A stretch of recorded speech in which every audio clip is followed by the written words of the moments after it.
Assalamualaikum teman-teman semua, salam sejahtera untuk kita semua. Di sini kami dari kelompok 8 ingin memaparkan materi kami mengenai manajemen keuangan agribisnis. Adapun anggota-anggota dari kelompok 8 yang berjumlah 6 orang, antara lain Ahmad Adriana Sibuan, Dahlia Jelita Nopriana Huta Gaul, Debrina Tamara Lumban Gaul, Febrina Adriana, Fitriani Simbolon, dan Saud R. Sibuya. Lalu masuklah kita kepada pokok pembahasan. Yang pertama itu definisi manajemen keuangan. Manajemen keuangan adalah keseluruhan aktivitas perusahaan yang berhubungan dengan usaha, mendapatkan dana yang diperlukan dengan biaya yang minimal dan syarat-syarat yang paling menguntungkan, beserta usaha untuk menggunakan dana tersebut secara efisien mungkin. Aktivitas keuangan juga telah melibatkan banyak fungsi yang saling terkait satu sama lain, seperti yang disampaikan Siegel dan Swim tahun 1991 dan Brigham and Houston tahun 2007, meliputi 1. Mendapatkan dana, 2. Menggunakan dana, yang ketiga memantau kinerja, yang keempat memecahkan masalah yang terjadi, baik pada masa sekarang maupun pada masa yang akan datang. Prinsip manajemen keuangan. Yang pertama, konsistensi atau konsistensi. Yang kedua, akuntabilitas atau accountability. Yang keempat, transparansi atau transparency. Yang keempat, kelangsungan hidup atau viability. Yang kelima, integritas atau integrity. Yang keenam, pengelolaan atau stewardship. Yang ketujuh, standar akuntansi atau accounting standards. Pentingnya bagi suatu perusahaan. Manajemen keuangan bukan hanya berkutat seputar pencatatan akuntansi. Dia merupakan bagian penting dari manajemen program dan tidak boleh dipandang sebagai suatu aktivitas tersendiri yang menjadi bagian pekerjaan orang keuangan. Manajemen keuangan lebih merupakan pemeliharaan suatu kendaraan. Apabila kita tidak memberinya bahan bakar dan oli yang bagus serta servis teratur, maka kendaraan tersebut tidak akan berfungsi secara baik dan efisien. Lebih parah lagi, kendaraan tersebut dapat dirusak di tengah jalan dan gagal untuk mencapai tujuan yang telah ditetapkan.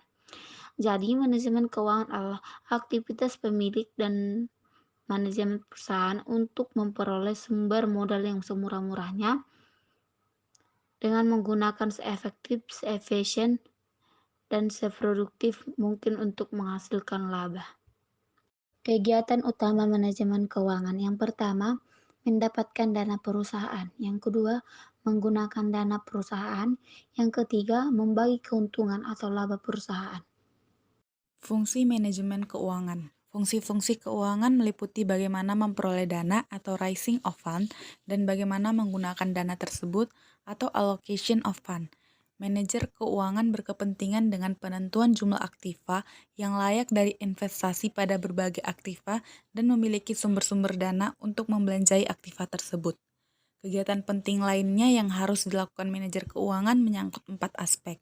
Yang pertama, dalam perencanaan dan perakiraan, di mana manajer keuangan harus bekerja sama dengan para manajer yang ikut bertanggung jawab atas perencanaan umum perusahaan. Yang kedua, manajer keuangan harus memusatkan perhatian pada berbagai keputusan investasi dan pembiayaannya, serta segala hal yang berkaitan dengannya. Yang ketiga, manajer keuangan harus bekerja sama dengan para manajer lain di perusahaan agar perusahaan dapat beroperasi seefisien mungkin. Dan yang keempat, menyangkut penggunaan pasar uang dan pasar modal. Selanjutnya, tujuan manajemen keuangan. Tujuan manajemen keuangan adalah untuk memaksimalkan nilai perusahaan. Dengan demikian, apabila suatu saat perusahaan dijual, maka harganya dapat ditetapkan setinggi mungkin. Seorang manajer juga harus mampu menekan arus peredaran uang agar terhindar dari tindakan yang tidak diinginkan. Secara normatif, tujuan keputusan keuangan adalah untuk memaksimumkan nilai perusahaan. Nilai perusahaan merupakan harga yang biasa dibayar oleh calon pembeli apabila perusahaan tersebut dijual. Bagi perusahaan yang menerbitkan saham di pasar modal, harga saham yang diperjualbelikan di bursa merupakan indikator nilai perusahaan. Tanggung jawab manajer keuangan. Tugas pokok manajemen keuangan antara lain meliputi keputusan tentang investasi, pembiayaan kegiatan usaha, dan pembagian dividen suatu perusahaan. Dengan demikian, tugas manajer keuangan adalah merencanakan untuk memaksimumkan nilai perusahaan. Adapun keputusan keuangan yang menjadi tanggung jawab manajer keuangan dikelompokkan menjadi 3 jenis. Yang pertama, mengambil keputusan investasi atau pembelanjaan aktif menyangkut masalah pemilihan investasi yang diinginkan dari sekelompok kesempatan yang ada, memilih satu atau lebih alternatif investasi yang dinilai paling menguntungkan. Yang kedua, mengambil keputusan pendanaan atau pembelanjaan pasif menyangkut masalah pemulihan berbagai bentuk sumber dana yang tersedia untuk melakukan investasi. Memilih satu atau lebih alternatif pembelanjaan yang menimbulkan biaya paling murah. Dan yang terakhir, mengambil keputusan dividen yang menyangkut masalah penentuan besarnya persentasi dari laba yang akan dibayarkan sebagai dividen tunai kepada para pemegang saham. Stabilitas pembayaran dividen, pembagian saham dividen, dan pembelian kembali saham-saham.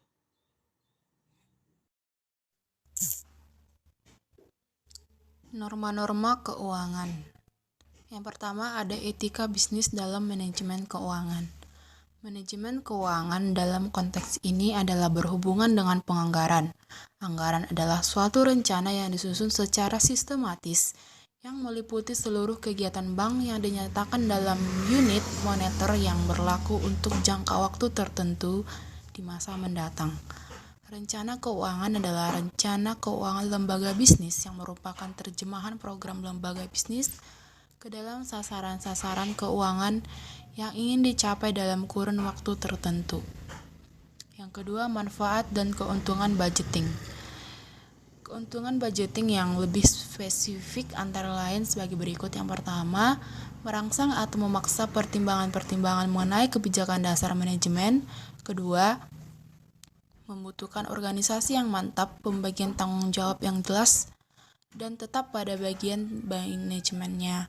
Yang ketiga, mendorong anggota manajemen untuk ikut serta dalam penetapan tujuan bersama dan tempat untuk komunikasi berkala antar pengurus. Yang keempat, mendorong semua bagian manajemen untuk membuat rencana yang sesuai dengan bagian lain. Dan yang kelima, mengharuskan untuk pemakaian tenaga kerja, fasilitas dan modal yang paling ekonomis. Yang ketiga ada kaidah dasar perencanaan. Sebagaimana kaidah umum yang berlaku, sasaran perencanaan keuangan perlu memperhatikan dan mengindahkan nilai-nilai berikut. Yang pertama, sesuai kemampuan atau realistis. Dalam merencanakan harus didasarkan pada kemampuan dan pengalaman yang dimiliki, sehingga sasaran yang ditetapkan tidak terlalu tinggi dan tidak terlalu rendah. Yang kedua, dirumuskan dengan jelas.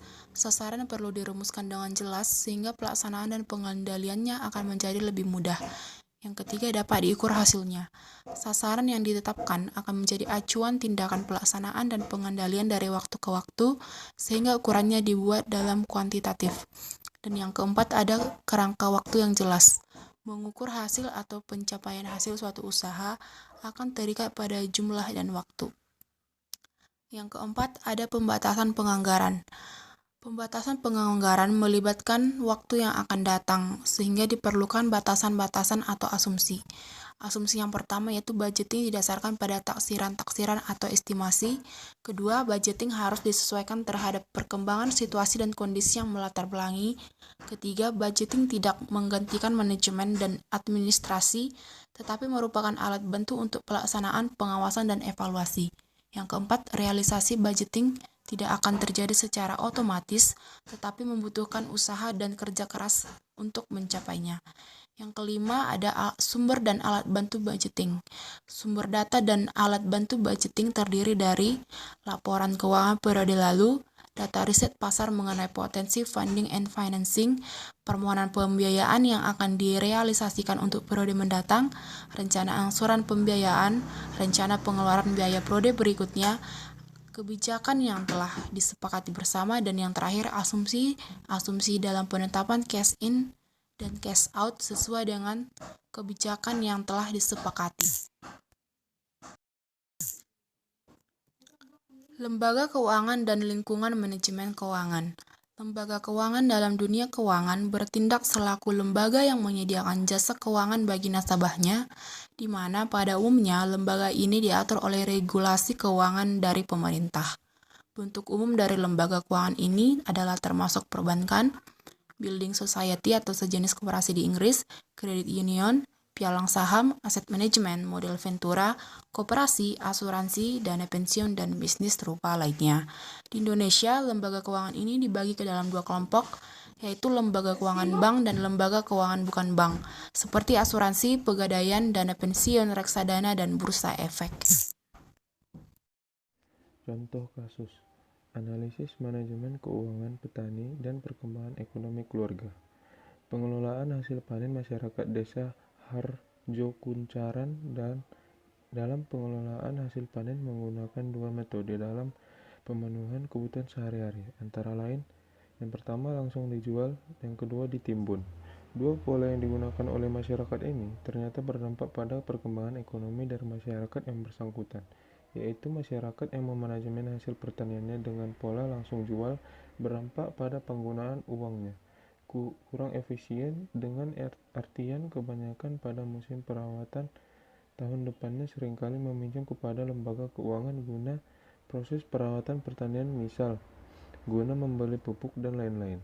Sedangkan pola manajemen pertanian dengan metode menimbun ternyata lebih efektif dalam penggunaan uang, misalnya lebih bisa mengontrol harga, sehingga ketika harga jual tinggi, maka masyarakat akan menjual sehingga kontrol keuangan lebih efektif. Begitu pula dengan penggunaannya.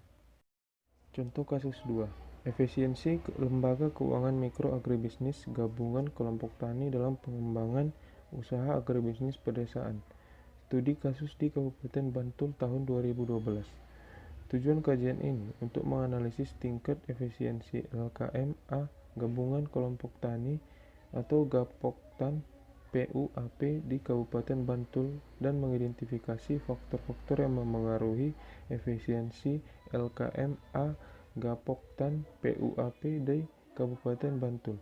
Penelitian dilakukan pada 65 LKMA Gapoktan PUAP di Kabupaten Bantul pada bulan Maret sampai dengan Juni 2012. Melalui permetaan 273, Kementerian Pertanian telah menetapkan dan mewadahi gabungan kelompok tani atau Gapoktan sebagai kelembagaan ekonomi petani di perdesaan.